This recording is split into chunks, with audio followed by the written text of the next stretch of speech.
అందరికీ వందనాలు. మన ప్రాతకాల ప్రార్థన ప్రారంభించుకుందాం. పిల్లరా, ప్రార్థన చేసుకుందాం. బలవంతుడా, గొప్ప దేవ యేసయ్య, స్తుతులకు పాత్రుడా, గొప్ప దేవ, మీకే స్తుతులు స్తోత్రాలు వందనాలు చెల్లించుకుంటున్నాను. ఆయన దేవా, మీరు మాకు అనుగ్రహించినటువంటి మరొక నూతన దినం కొరకు స్తోత్రాలు వందనాలు చెల్లించుకుంటున్నాం. కృప చూపించండి దేవా. మరి తండ్రి నాయన, మరొకసారి ప్రభా మీ నామాన్ని మేము గణపరుస్తుండగా, హెచ్చిస్తుండగా ఆ సమయం అంతటిని కూడా మా కొరకు దీవించి మీ నామంలో ఉండేటువంటి గొప్ప శక్తిని, బలాన్ని దేవా మరి తండ్రి మేము పొందుకోవడానికి మా సహాయం చేయమని ప్రార్థన చేస్తున్నాం. అలాగే మీ వాక్యాన్ని మేము వింటూ ఉండగా దేవా, మీ వాక్యంలో ఉండేటువంటి శక్తి, బలాన్ని మేము స్వతంత్రించుకోవడానికి మాకు సహాయం చేయండి. అలాగే ప్రభా మీ సన్నిధిలో మేము సమయం గడుపుతూ ఉండగా మీ సన్నిధిలో ఉండే బలము, శక్తిని కూడా సమృద్ధిగా మేము దేవా మరి తండ్రి పొందుకోవడానికి మాకు సహాయం చేయమని ప్రార్థన చేస్తున్నాం. మీ పాటను మా కొరకు దీవించండి, ఆశీర్వదించమని ప్రార్థన చేస్తున్నాం. అలాగూ మరి తండ్రి ప్రభా మరి తండ్రి నాయన విశ్వాసంతో, నిరీక్షణతో 91వ కీర్తన చదువుకుంటూ ఉండగా మా పక్షంగా దేవా మరి తండ్రి నాయన మేము ఎవరి నిమిత్తమైతే దేవా మా హృదయాల్లో దేవా మరి తండ్రి ఆశించి చదువుతున్నామో వారందరి పక్షంగా ప్రభా గొప్పగా మీ వాకులు, వాగ్దానాలు నెరవేర్చమని ప్రార్థన చేస్తున్నాం. దేవా మీ వాక్యం వినే సమయం అంతటిని కూడా మాకు దీవించండి. మీ పక్షంగా నిలబడిపోయేటువంటి మా దైవజనుల్ని మరొకసారి మీ ఆత్మాభిషేకంతో నింపి బలంగా మీరు వాడుకోమని ప్రార్థన చేస్తున్నాం. ఈ సన్నిధులు గడిపే ఈ గంట సమయాన్ని మాకు, మా కుటుంబాలకి విశేషమైనటువంటి దేవా మరి తండ్రి సమృద్ధి, దీవెనలు కలుగునట్లుగా మీరే మా కొరకు ఆశీర్వదించమని, ముందు సమయం అంతటినీ మా కొరకు దీవించమని యేసుక్రీస్తు వారి అతి పరిశుద్ధమైన నామంలో స్తుతించి ప్రార్థన చేసి అడిగి వేడుకుంటున్నాం పరలోకపు తండ్రి, ఆమెన్. సమయంలో ఒక పాట పాడి దేవుని నామాన్ని మహింపరద్దాం. ప్రియులారా,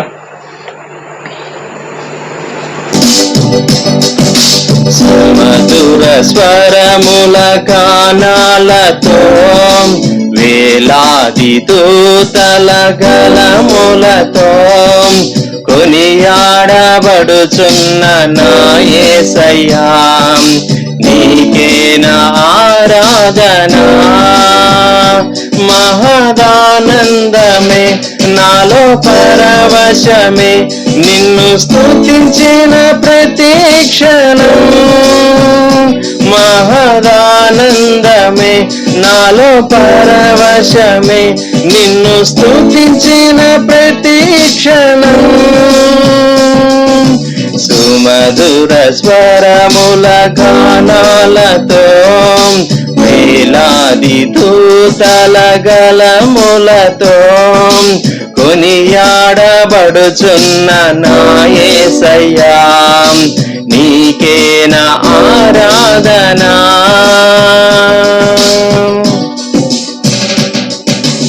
ఎడారి త్రోవలో నే నడచిన, ఎరుగని మార్గంలో నన్ను నడిపిన, నా ముందు నడచిన జయ వీరుడా, నా విజయ సంకేతమా. ఎడారి త్రోవలో నే నడచిన, ఎరుగని మార్గంలో నన్ను నడిపిన, నా ముందు నడచిన జయ వీరుడా, నా విజయ సంకేతమా. నీవే నీవే నా ఆనందము, నీవే నీవే నా ఆధారము, నీవే నీవే నా ఆనందము, నీవే నా ఆధారము. సుమధుర స్వరముల గానాలతో వేలాది దూతల గళములతో కొనియాడబడుచున్న నా యేసయ్యా, నీకేనా ఆరాధనా.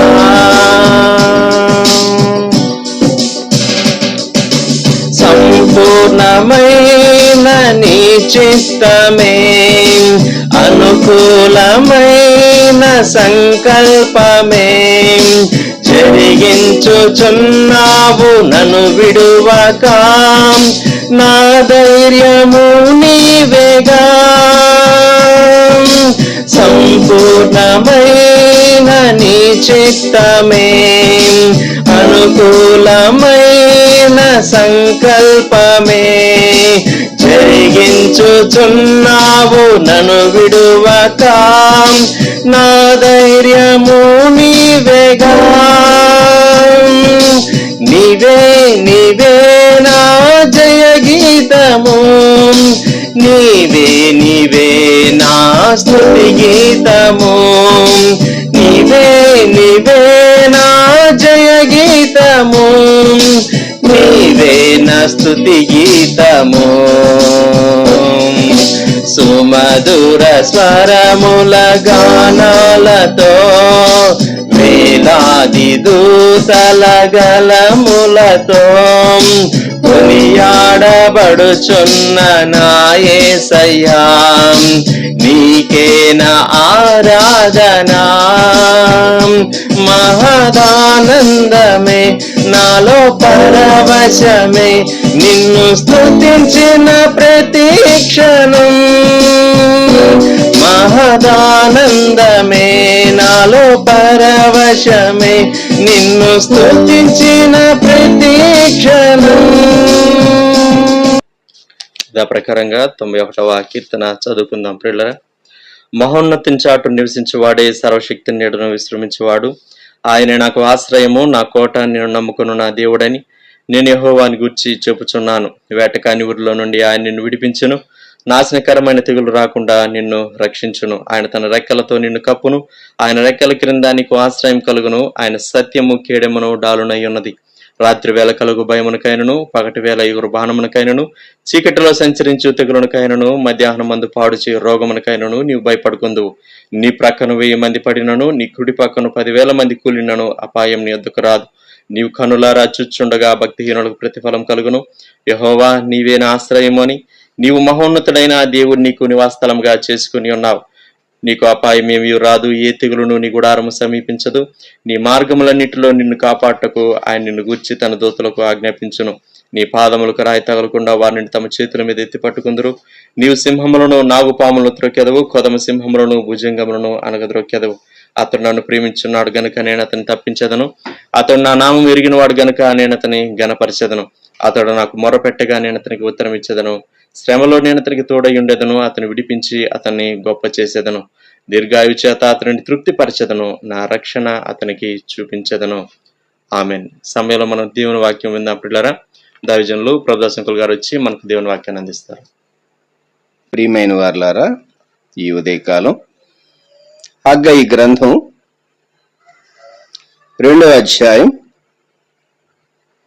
హగ్గయి 2వ అధ్యాయం 9వ వచనం. ఈ కడవరి మందిరం యొక్క మహిమ మునుపటి మందిరం యొక్క మహిమను మించునని సైన్యములకు అధిపతి యెహోవా సెలవిచ్చుచున్నాడు. ఈ స్థలమందు నేను సమాధానము నిలుప అనుగ్రహించేదను. ఇదే సైన్యములకు అధిపతి యెహోవా వాక్కు. ప్రార్థన. ప్రేమగల ప్రభువా, గొప్ప దేవా, మీకు స్తోత్రాలు. ఈ ప్రాతకాల ధ్యానం మా కొరకు దీవించమని, వ్యూ చేసే మీ బిడ్డలందరినీ ఆశీర్వదించమని, మాతో మాట్లాడి మమ్మలను బలపరచమని యేసుక్రీస్తు ప్రభు వారి శ్రేష్టమైన నామములో వేడుచు ఉన్నాం తండ్రి. ఆమేన్. మనం మందిరము మహిమ అనేటటువంటి అంశాన్ని గుర్చి కొంచెం ధ్యానం చేయబోతూ ఉన్నాం. మహిమను గుర్చి ధ్యానం చేయబోతూ ఉన్నాం. దేవుని మహిమను గుర్చి. ఇక్కడ మందిరము యొక్క మహిమను గుర్చి హగ్గయితో దేవుడు సెలవిచ్చినటువంటి హగ్గయి ద్వారా తన ప్రజలకు వాక్కు మనం గుర్తు చేసుకుంటూ ఉన్నాం. ఈ సమయంలో హగ్గయి గ్రంథం ఈ వచనం మనం ధ్యానం చేయక మునుపు చారిత్రాత్మక విషయం గుర్తు చేసుకోవటం అవసరం. క్రీస్తు పూర్వం 586లో యెరూషలేములో దేవాలయము నాశనం చేయబడింది. ఆ తరువాత 48 సంవత్సరాలకి ఇంచుమించు కోరెషు ఆయన మహారాజు చక్రవర్తి అయిన తర్వాత క్రీస్తు పూర్వం 538లో యూదులు తమ స్వదేశానికి తిరిగి వెళ్ళవచ్చు, వారు దేవాలయము కట్టించుకోవచ్చు అని ఆయన డిగ్రీ జారీ చేశాడు. సో యెరూషలేము దేవాలయము నాశనం చేయబడిన 50 సంవత్సరాల తర్వాత క్రీస్తుపూర్వం 536లో దేవాలయ పునర్నిర్మాణం మొదలు పెట్టబడింది. దేవాలయ పునర్నిర్మాణం మొదలు పెట్టబడింది. 6 సంవత్సరాలు ఆగింది. 6 సంవత్సరాలు జరిగిన తరువాత వర్క్ మరలా హాల్ట్ అయింది. అంటే క్రీస్తుపూర్వం 530లో టెంపుల్ వర్క్ అది ఆగిపోయింది. ఆ దినాల్లో దేవుడు హగ్గై ద్వారా మాట్లాడారు. హగ్గై ద్వారా మాట్లాడి మరలా దేవుని ప్రజలను కదిలించాడు. హగ్గై జకరియా యొక్క సమకాలికుడు. హగ్గై గాని, జకరియా గాని, మలాకీ గాని చెరకాల తరువాతి ప్రవక్తలు వీరు. దేవాలయాన్ని పునర్నిర్మించడానికి హగ్గయి, జెరుబ్బాబెలు, యెహోషువ. ఈ యెహోషువ మోషేతో ఉన్న యెహోషువ కాదు, ఈ యెహోషువ వేరు. హగ్గయి 2వ అధ్యాయం 4వ వచనంలో జెరుబ్బాబెలు ధైర్యము తెచ్చుకోము, ప్రధాన యాజకుడగు యెహోజాదాకు కుమారుడు అయిన యెహోషువ ధైర్యము తెచ్చుకోము. కనుక ఈ యెహోషువ యొక్క ఆరిజిన్ వేరు. దేవుడు ప్రవక్తను, 2 నాయకులను బలపరిచాడు. హగ్గయి గ్రంథం పునర్నిర్మాణాన్ని గురించి మనకు జ్ఞాపకం చేస్తుంది. రీకన్స్ట్రక్షన్. ఆధ్యాత్మిక జీవితంలో తిరిగి కట్టుకొనుట అనేది ఒక గొప్ప అంశం, గ్రేట్ థీమ్ అని చెప్పాలి. సడన్ గా తుఫాను సంభవించిన తర్వాత మనం ఎలాగూ చిన్నాభిన్నమైనటువంటి వాటన్నిటిని సమకూర్చుకొని పాడైపోయినటువంటి రోడ్లు బాగు చేసి, విరిగిపోయినటువంటి చెట్ల కొమ్మలు రిమూవ్ చేసి, విరిగిపోయినటువంటి కిటికీ తలుపులు బాగు చేసుకుని, అలాగూ తుఫాను ఎఫెక్టెడ్ ఏరియాస్లో పునర్నిర్మాణ పని ఎంతో ఉంటుంది. ఆధ్యాత్మిక జీవితంలో కొన్ని మార్లు ఒక డిజాస్టర్ సంభవిస్తుంది. అందుకే నేషనల్ డిజాస్టర్ మేనేజ్మెంట్కు విపత్తుల నిర్వహణ సంస్థ, ఇండియా దేశంలో కూడా ఒక సంస్థ ఉన్నది. వారే సురక్షిత ప్రాంతాలకు వెళ్ళండి, హెవీ డౌన్ పోర్ ఉండబోతుంది, లైట్నింగ్ ఉండబోతుంది, థండర్ ఉండబోతుంది, మీ ప్రాంతం ఇలా పిడుగులు పడబోతూ అని జాగ్రత్త, సురక్షిత ప్రాంతాలకు హెచ్చరిక చేస్తూ ఉంటారు. ఆధ్యాత్మిక జీవితంలో సాతాను సడన్ గా దాడి చేసి ఒక ఉప్పెన లాంటిది, ప్రళయం లాంటిది, భయంకరమైన నష్టం సంభవించేటటువంటి అపాయం ఉన్నది. అయితే పునర్నిర్మాణం కొన్ని మార్లు వెంటనే మొదలు పెట్టలేకపోవచ్చు ఎవరు గాని. అదే స్థితిలో పడిపోయి ఉండొచ్చు. చాలా కాలం తర్వాత పునర్నిర్మాణం స్టార్ట్ చేయొచ్చు. చాలా కాలం తర్వాత పునర్నిర్మాణం స్టార్ట్ అయిన వెంటనే కూడా ఆటంకాలు ఏవీ లేకుండా పునర్నిర్మాణం కంప్లీట్ అవుతుంది అని మనం చెప్పలేం. యెరూషలేము దేవాలయం యొక్క పునర్నిర్మాణ కార్యక్రమం అది 536లో స్టార్ట్ అయితే 516 అంటే 20 సంవత్సరాలు పట్టింది. క్రీస్తు పూర్వం 536, 516 20 సంవత్సరాలు. 20 సంవత్సరాల్లో మరి కొన్ని సంవత్సరాల మధ్యలో ఆగిపోయింది. అది జరిగింది. మనం ఎందుకు ఈ అంశాలు గుర్తు చేసుకుంటూ ఉన్నామంటే చరిత్ర పునరావృతం అవుతూ ఉంటుంది. హిస్టరీ రిపీట్స్ ఇట్ సెల్ఫ్ అని ఒక సామెత. ఆధ్యాత్మిక జీవితంలో పునర్నిర్మించుకోవటం అనేది ప్రాముఖ్యమైంది. అయితే పునర్నిర్మించుకోవటానికి వనరులు కావాలి. మనం చాలా శక్తిని కూడగట్టుకోవాల్సి వస్తుంది. దేవుడు అనుగ్రహించాలి. కొన్ని మార్లు వాతావరణం అనుకూలించాలి. వాతావరణం అనుకూలించకుండా పునర్నిర్మాణ కార్యక్రమాలు, పునరావాస కార్యక్రమాలు చేపట్టవచ్చు, కానీ మనుషుల్ని హెలికాప్టర్లో తరలించవచ్చు, బోట్స్లో తరలించవచ్చు. పునర్నిర్మాణ కార్యక్రమాలు చేపట్టలేరు. గమనించండి. ఆధ్యాత్మిక జీవితంలో కూడా అంతే.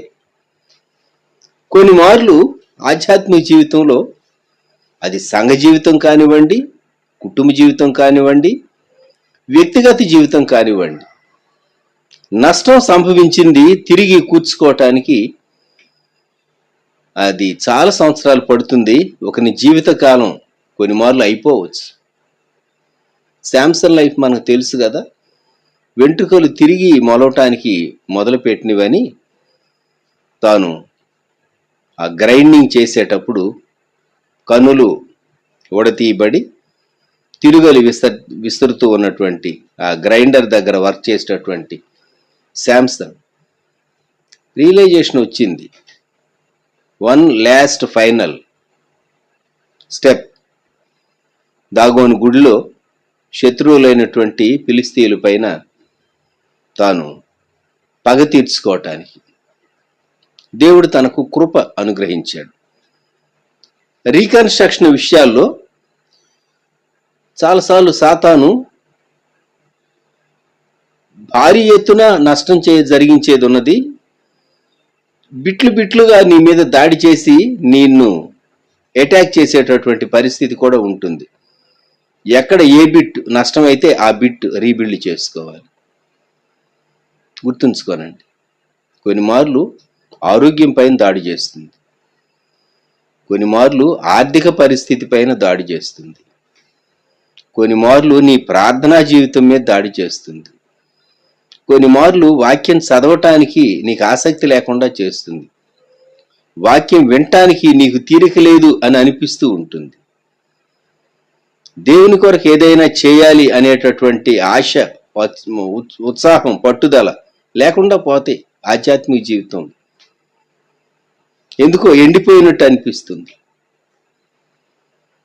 ఒకప్పుడు ఎంతో ఉత్సాహంగా 10 మందిని మనము దేవుని కొరకు నడిపించేటటువంటి అలవాటు, అనుభవం ఉన్నటువంటి వారు చాలా నీరుగారి నిరుత్సాహంగా ఉండిపోతారు, స్తబ్దంగా ఉండిపోతారు. అంటే ఆధ్యాత్మిక జీవితంలో ఏదో సంభవించింది. Something is missing, some element of enthusiasm is missing, some hope is missing.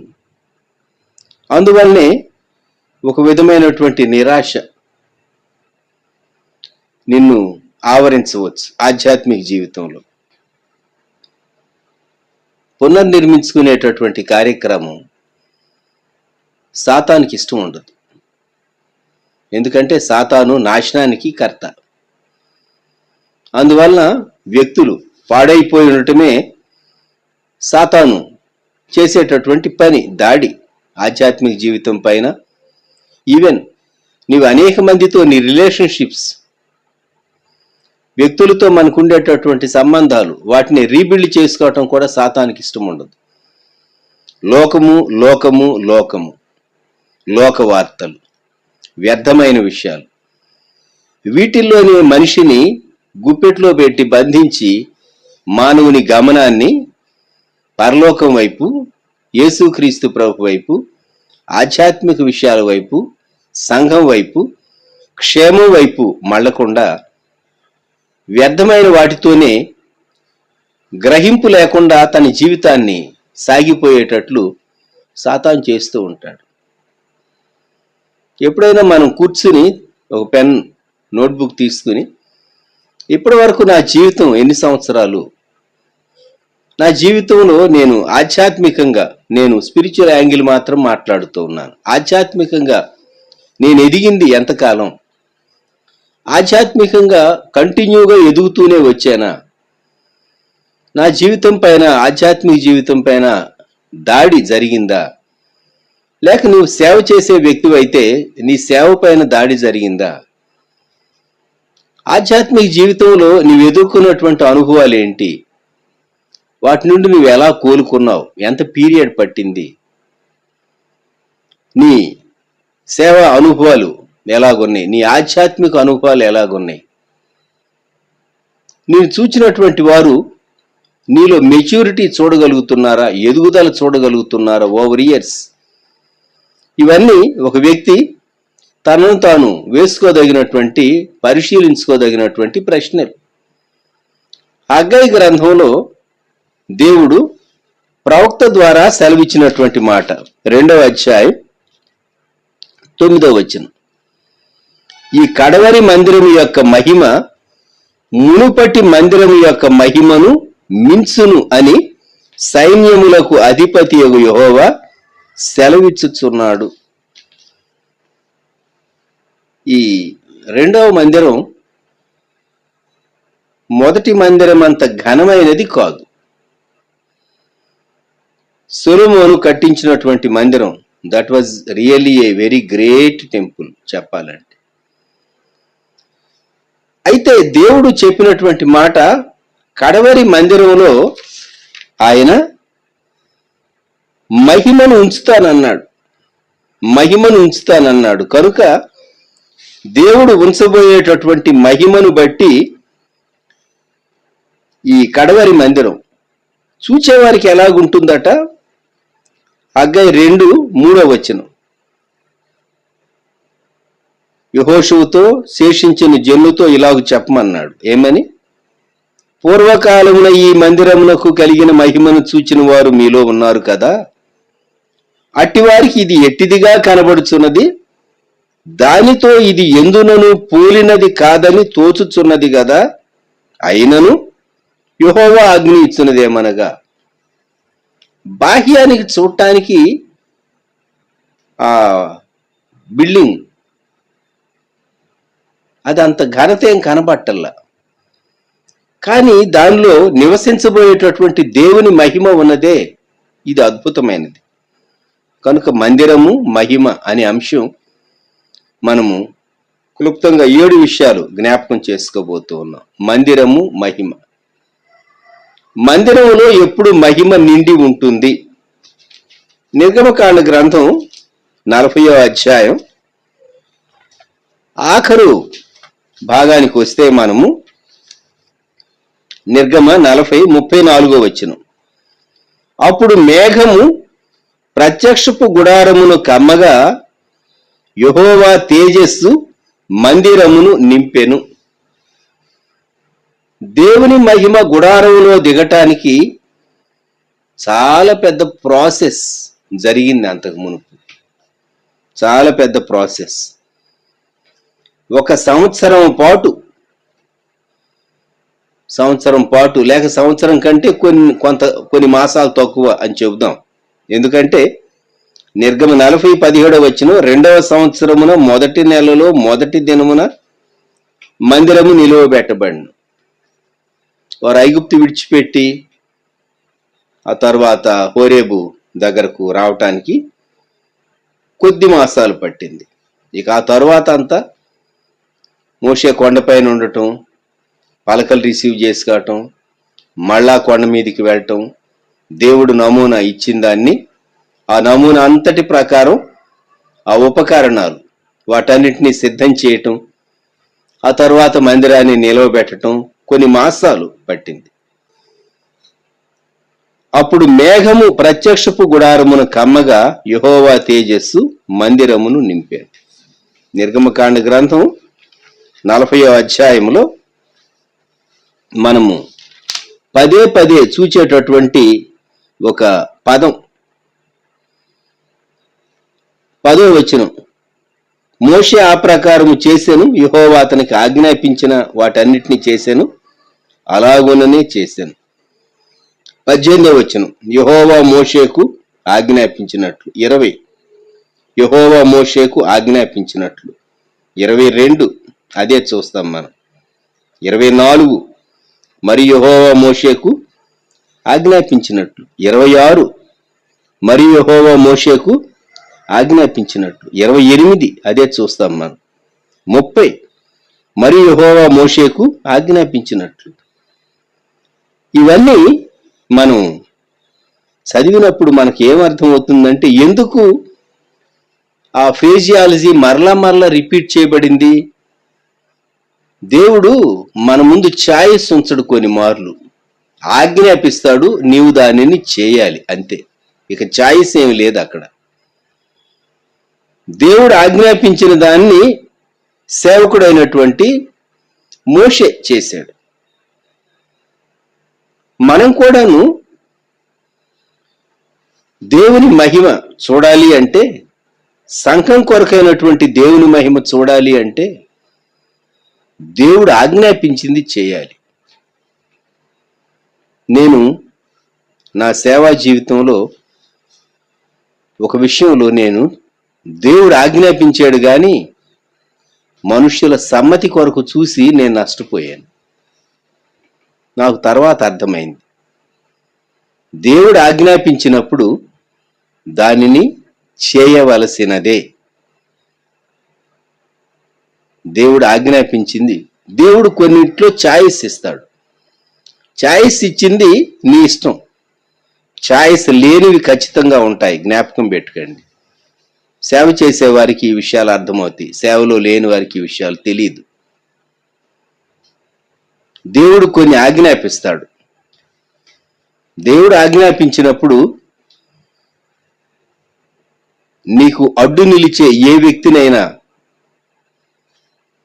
నీవు వారిని సంతోషపరచడానికో సంతృప్తి పరచడానికో ఒప్పించడానికో నీవు ప్రయత్నం చేయవలసిన అవసరమే లేదు. నీకు దేవుడు ఆజ్ఞాపించాడు, మోషే చేశాడు. దేవుడు ఆజ్ఞాపించాడు, నీవు చేయి. నీవు చేస్తే దేవుని మహిమ చూస్తావు, అంతే. That's all. అది ఒక గొప్ప నియమం, గుర్తుంచుకో.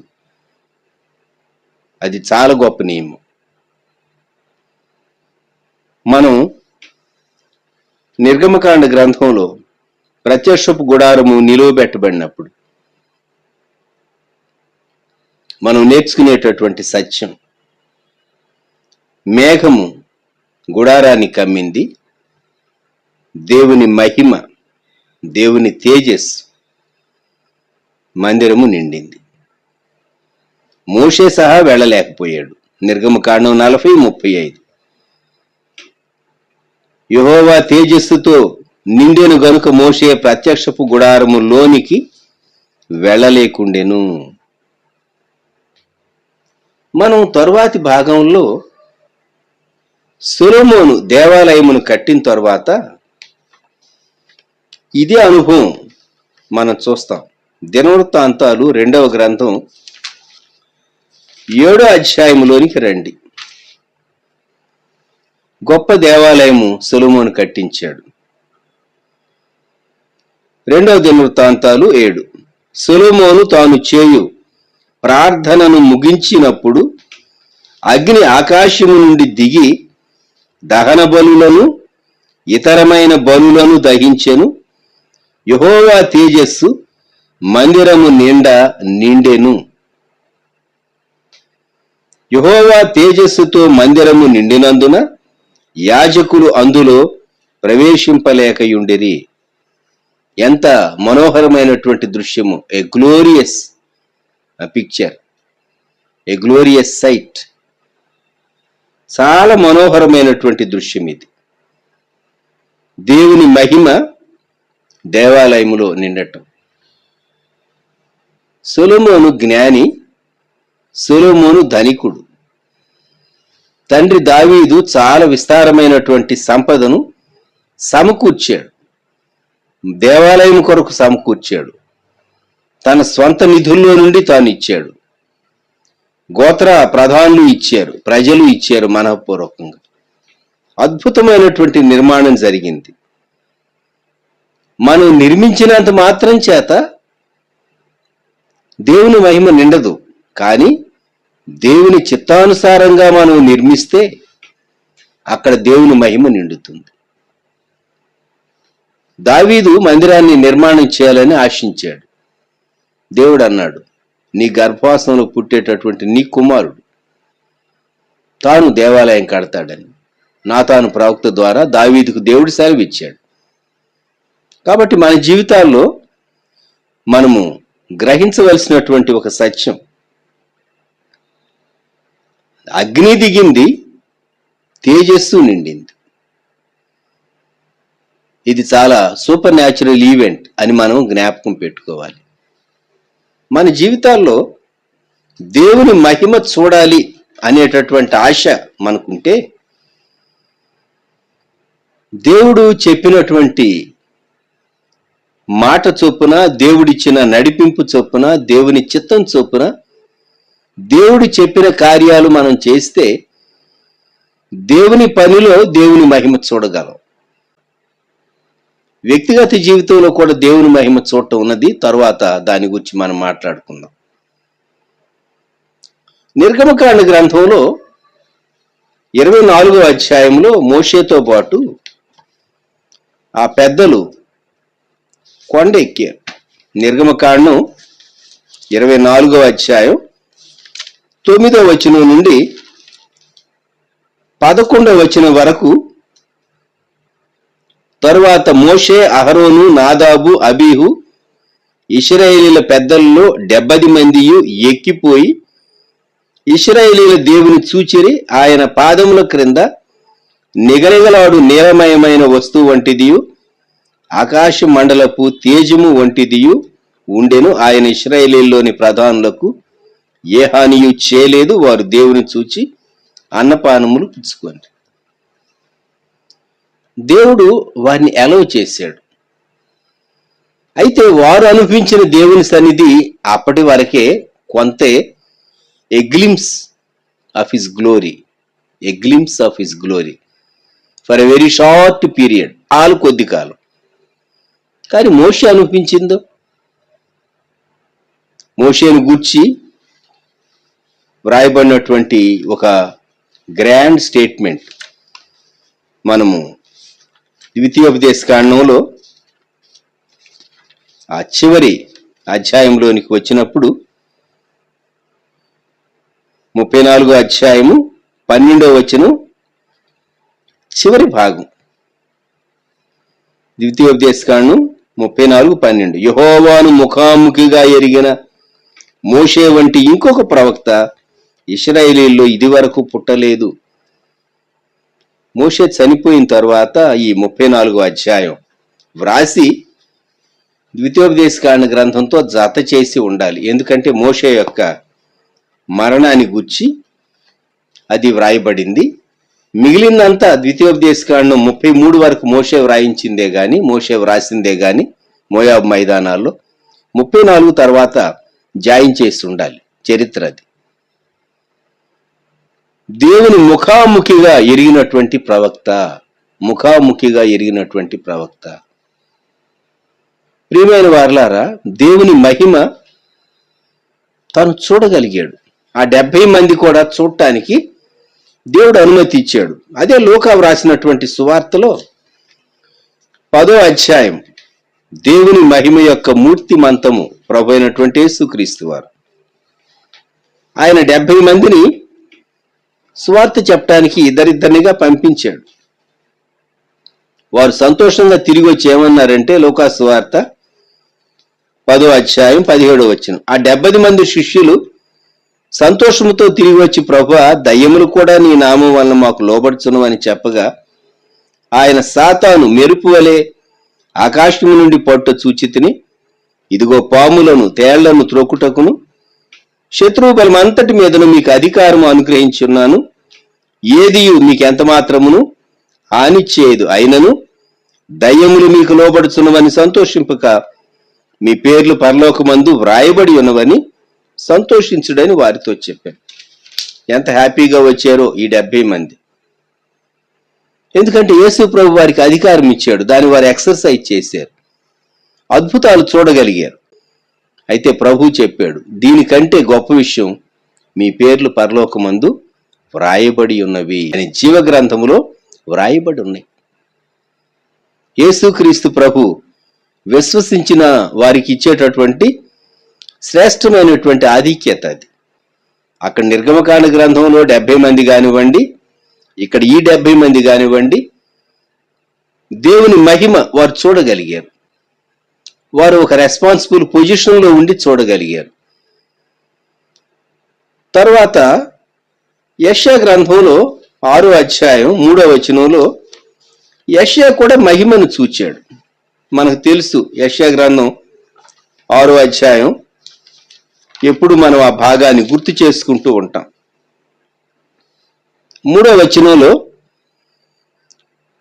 సెరాపులు అనేటటువంటి దేవదూతలను గూర్చి ఈ మాట వ్రాయబడింది. వారు సైన్యములకు అధిపతియగు యెహోవా పరిశుద్ధుడు పరిశుద్ధుడు పరిశుద్ధుడు సర్వలోకమైన మహిమతో నిండి ఉన్నదని గొప్ప స్వరముతో గాన ప్రతిగానములు చేయిచుండేది. ఇది ఐజయ్య చూచినటువంటి విజన్. యెషయా యొక్క దర్శనములో వారు పాడినటువంటి పాట విన్నాడు. మహాదూతల యొక్క పాటను యెషయా విన్నాడు. వారి పాటలో ఏమనున్నది? దేవుని మహిమతో భూమి నిండి ఉన్నది. మనకు భూమి మీద ఎక్కడ చూసినా యుద్ధాలు కనబడుతూ ఉన్నది, పాండమిక్ కనబడుతూ ఉన్నది, భూమి మీద సమస్యలు కనబడుతూ ఉన్నాయి, హింస కనబడుతూ ఉన్నది, అక్రమం కనబడుతూ ఉన్నది, అన్యాయం కనబడుతూ ఉన్నది, మోసం కనబడుతూ ఉన్నది. భయంకరమైనటువంటి పరిస్థితులు మనకు కనబడుతున్నాయి.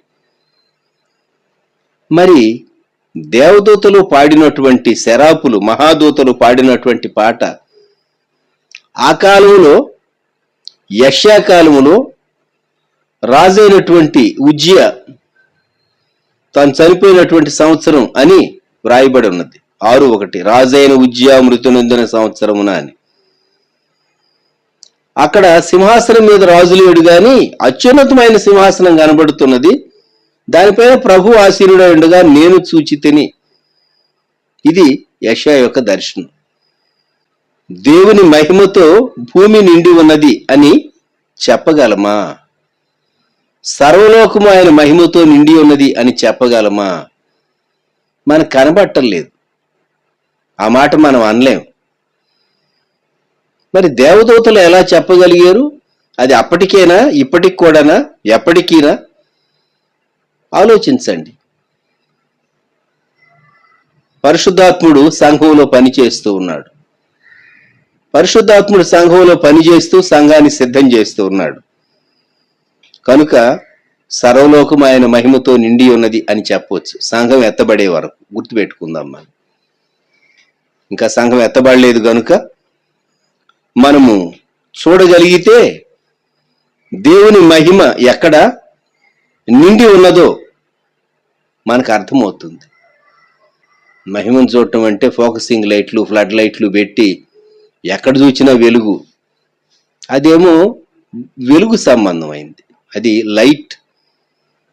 కానీ గ్లోరీ ఉన్నదే దేవుని మహిమ. ఇది మనం ఎలక్ట్రిక్ లైట్లు పెడితే వచ్చేది కాదు, ఇది దేవుడు చూపించేది.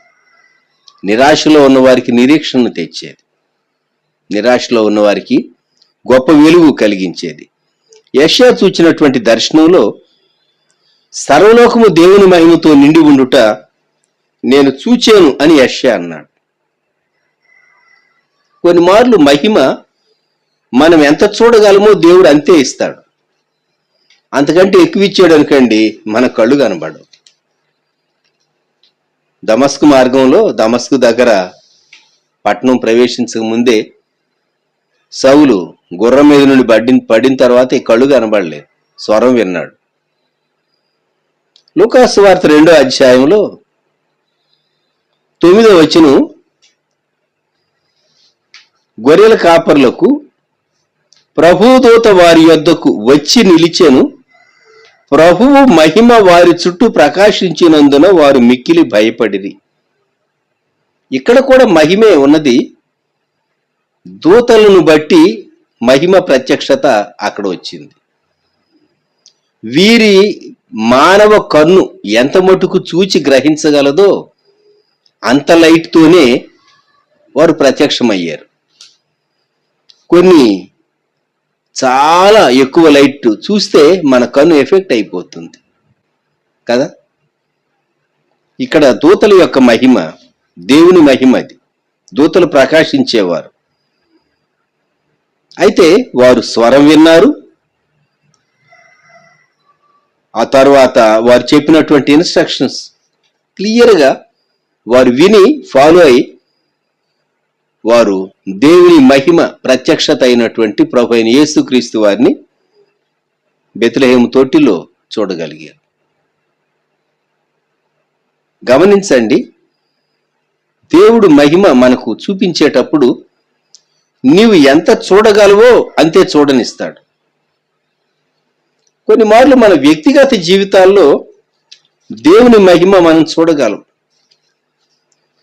యోహాను రాసినటువంటి సువార్తలో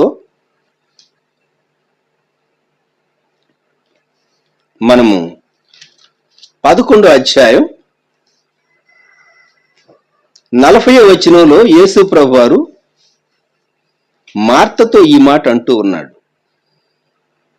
అందుకు యేసు, నీవు నమ్మిన ఎడల దేవుని మహిమ చూతువని నేను నీతో చెప్పలేదా అని ఆమెతో అని. ఇక్కడ మహిమకు, నమ్మకం, విశ్వాసానికి, ఫెయిత్ కు ఉన్న relationship, the relationship between glory and faith. మహిమను చూడాలంటే నీవు మొదట నమ్మాలి. మహిమను చూడాలంటే నమ్మాలి. లాజరు పునరుద్ధారుడైన తరువాత యోహాను సువార్త 12వ అధ్యాయం 9-10 వచనాలు. కాబట్టి యూదుల్లో సామాన్య జనులు ఆయన అక్కడ ఉన్నాడని, ఆయనంటే యేసువారు, యేసును చూచుటకు మాత్రమే గాక మృతుల్లో నుండి ఆయన లేపిన లాజరును కూడా చూడవచ్చారు. అతనిని బట్టి యూదుల్లో అనేకులు తమ వారిని విడిచి యేసునందు విశ్వాసం ఉంచిరి. ఎంత అద్భుతం! ఇది దేవుని మహిమ. మనము దేవుని మహిమను చూడగోరితే జ్ఞాపకం పెట్టుకుందాం, విశ్వాసం అవసరం. నీలో విశ్వాసం లేకుండా దేవుని మహిమ ప్రత్యక్షత నీకు దొరకనే దొరకదు. అదే ఆఖరుగా పేతురు రాసినటువంటి 2వ పత్రికలో పేతురు తనతో పాటు మిగిలినటువంటి ఇద్దరు, యోహాను, యాకోబులు, దేవుని మహిమను చూచినటువంటి వృత్తాంతాన్ని గూర్చి తన 2వ పత్రికలో వ్రాస్తూ 2వ పేతురు 1వ అధ్యాయం 17వ వచనం నుండి, ఆయన మహాత్మ్యమును మేము కన్నులారా చూచిన వారమై తెలిపితిమి. ఈయన నా ప్రియకుమారుడు, ఈయన యందు నేను ఆనందించుచున్నాను అను శబ్దము మహా దివ్య మహిమ నుండి ఆయన యొద్దకు వచ్చినప్పుడు తండ్రి అయిన దేవుని వలన ఘనతయు మహిమయు ఆయన పొందగా మేము ఆ పరిశుద్ధ పర్వతం మీద ఆయనతో కూడా ఉండిన వారమై ఆ శబ్దము ఆకాశము నుండి రాగా వింటిమి. ఆ గ్లోరీ వీరు చూడగలిగారు, ఆ మహిమ వీరు చూడగలిగారు. ఆ శబ్దం, ఆ స్టేట్మెంట్, ఈయన నా ప్రియకుమారుడు, ఈయన యందు నేను ఆనందించుచున్నా. ప్రియమైనటువంటి విశ్వాసి, ఈ ఉదయకాలం 7 అంశాలు మనము జ్ఞాపకం చేసుకున్నాం. గుడారము దేవుడు ఆజ్ఞాపించిన ప్రకారం చేసినప్పుడు మహిమ దిగి వచ్చింది. దేవాలయము దేవుని చిత్తం చొప్పున నిర్మాణం చేయబడినప్పుడు దేవుని మహిమ దానిలో నిండింది. మనం పరిచర్య చేసేటప్పుడు కూడా మన ఇష్టం చొప్పున పరిచర్య చేయటం వేరు, దేవుని చిత్తం చొప్పున పరిచర్య చేయటం వేరు. మన ఉత్సాహాన్ని బట్టి పరిచర్య చేయటం వేరు, దేవుడు చెప్పింది చేసి ఆయన మహిమను చూడటం వేరు. జ్ఞాపకం పెట్టుకుందాం. మన అనుభవాన్ని బట్టి, మన జ్ఞానాన్ని బట్టి, లేక మన సలహాదారులు చెప్పే వాటిని బట్టి ఏవేవో చేస్తూ ఉంటాం. దేవుని మహిమని నీవు చూడలేవు. అప్పుడు దేవుడు చెప్పింది చేయాలి. ఇక్కడ 3వదిగా నిర్గమకాండంలో 70 మంది దేవుని మహిమను వారు చూడటానికి ప్రభు అలౌ చేశాడు. నూతన నిబంధనలో శిష్యులు వారు ఆ దేవుని మహిమ యొక్క తాకుడు వారు అనుభవించడానికి యేసు ప్రభు వారు ఆ 70 మందికి అథారిటీ ఇచ్చాడు. పాత నిబంధనలో యెషయా యొక్క దర్శనంలో సర్వలోకమైన మహిమతో నిండి ఉన్నదని దేవదూతలు పాడారు. మనకేమో కనబట్టల్లా. అడగండి దేవుడిని ఈరోజు ఉదయకాలం, దేవా ఎక్కడ చూసినా ప్రజలే కనబడుతూ ఉన్నారు, బిల్డింగ్లే కనబడుతూ ఉన్నాయి, నేషనల్ హైవేస్ కనబడుతూ ఉన్నాయి, లేకుంటే ఎయిర్ రూట్స్ కనబడుతూ ఉన్నాయి, నిర్మాణాలు కనబడుతూ ఉన్నాయి, బిజీగా ఉండే ప్రజలే నాకు కనబడుతున్నారు, మహిమ కనబట్టలేదు ప్రభు అని అడగండి. సెరాఫులు, సెరాఫిమ్స్ అండ్ చెరూబిమ్స్ వారు దేవుని స్తుతించేటటువంటి వారు. శరాపులు పాడినటువంటి పాట సర్వలోకము ఆయన మహిమతో నిండి ఉన్నది. కాపర్లైతే లోకాసు వార్త 2:9 వారు ఎంత మహిమ చూడగలరో అంతే మహిమ దేవుడు అలౌ చేశాడు. అంతకంటే ఎక్కువ మహిమ చూస్తే వాళ్ళకు సైట్ ఎఫెక్ట్ అయితే వాళ్ళు బెత్లెహేము వెళ్ళలేరు కదా, శిశువుని చూడలేరు. ప్రాబ్లం వస్తే, ఐ ప్రాబ్లం వస్తే 2 రోజులు 3 రోజులు తగ్గదు కొన్ని మారు. దేవుడు మరి ఆ మహిమ ఎంత మటుకు వారు చూడగలరో, అదే దమస్కు మార్గంలో సౌలు అన్నపానాలు లేక ఉన్నాడని ఉన్నది. ఆ స్వరం విన్న తర్వాత కొన్ని మార్లు God's voice and God's glory నిన్ను కన్ఫ్రాంట్ చేస్తే మనం తట్టుకోగలమా? ఈ ఫిజికల్ బాడీ తట్టుకోగలదా? ఆలోచించండి. యోహాను సువార్తలో లాజరు సమాధి దగ్గర, ఈరోజు మీరు యెరూషలేము వెళ్ళినప్పుడు, బేతనియ వెళ్ళినప్పుడు లాజరు సమాధి చాలా క్రిందికి దిగవలసి వస్తుంది. ఒక మనిషే చాలా జాగ్రత్తగా దిగాలి. లాజరు బయటకు రా అని ప్రభు పిలవగానే లాజరు ప్రేత వస్త్రంతో కట్టబడిన వాడు బయటకు వచ్చాడు. దేవుని మహిమ వెల్లడిపరచబడింది. పునరుద్ధానము జీవము నేనే అని సెలవిచ్చినటువంటి ప్రభు అయిన యేసు క్రీస్తు వారు చనిపోయినటువంటి లాజరు 4వ దినం వాసన కొట్టేటటువంటి బాడీని తిరిగి నూతన జీవం ఇచ్చాడు. అందుకే ఆ పండుగలు, పస్కా పండుగలో లాజర్ను కూడా చూడటానికి ప్రజలు యేసు ప్రభువును లాజర్ను చూచారని తమ స్వంత వారిని విడిచిపెట్టి లాజరును బట్టి, లాజరు యొక్క పునరుద్ధానాన్ని బట్టి యేసుక్రీస్తు ప్రభువునందు నమ్మకం ఉంచారని మనం యోహాను సువార్తలో చదువుతున్నాం. ఆఖరుగా పేతురు భక్తుడు వారు రాసినటువంటి పత్రికలో వారు ప్రభువుతో రూపాంతర పర్వతం పైన ఉన్నప్పుడు, మౌంట్ ఆఫ్ ట్రాన్స్ఫిగరేషన్, వారు చూచినటువంటి ఆ దృశ్యం, వారు విన్నటువంటి ఆ శబ్దం, దానిని గూర్చి ప్రస్తావిస్తూ మహా దివ్య మహిమ నుండి వచ్చినటువంటి శబ్దము, మేము ఆయనతో ఉన్నాము అన్నాడు. నీ ప్రార్థన అనుభవంలో, నీ సన్నిధి జీవితంలో దేవుని మహిమ చూడాలని కోరుకో. ఎందుకంటే మనం ఒకనాడు మహిమలో ప్రవేశించినప్పుడు దేవునితో ఆయన మహిమలో మనం ఉంటాం, అల్టిమేట్గా గ్లోరీ. కనుక ఈ ఉదయకాలం హగ్గయితో దేవుడు హగ్గయి ద్వారా తన ప్రజలకు చెప్పినటువంటి మాట, ఈ కడవరి మందిరం యొక్క మహిమ మునుపటి మందిరం యొక్క మహిమను మించి ఉంటుంది. నిర్మాణ విషయాల్లో కాదు గాని దేవుడు ఆ మందిరాన్ని మహిమతో నింపుతాడు. 5వ వచనం హగ్గై 2:5, నా ఆత్మ మీ మధ్య ఉన్నది గనుక భయపడకుడి అన్నాడు. అంతేకాదు 9వ వచనంలో నేను సమాధానం అనుగ్రహిస్తానన్నాడు.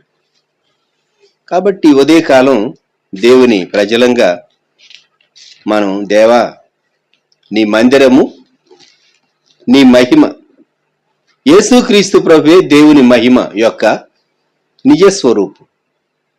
అయితే ప్రభువును బట్టి సంఘం మహిమాన్వితమైనది, దేవుని నివాస స్థలం మహిమాన్వితమైనది, దేవుని కార్యాలు మహిమాన్వితమైనవి.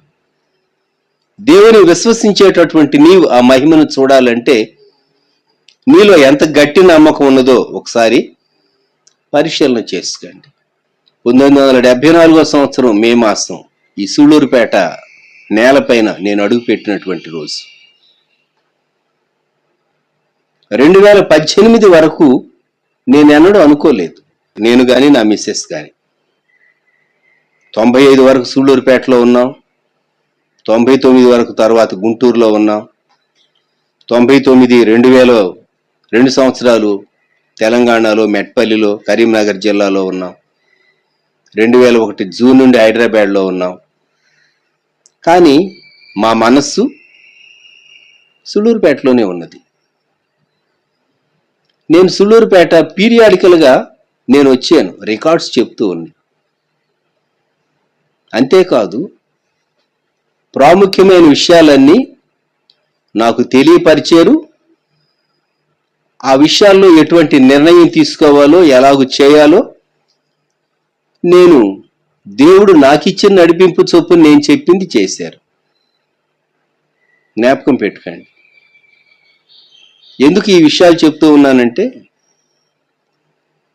2018 వరకు నేను అనుకోలేదు ఈ విధంగా లైవ్లో మాట్లాడవలసి వస్తుందని.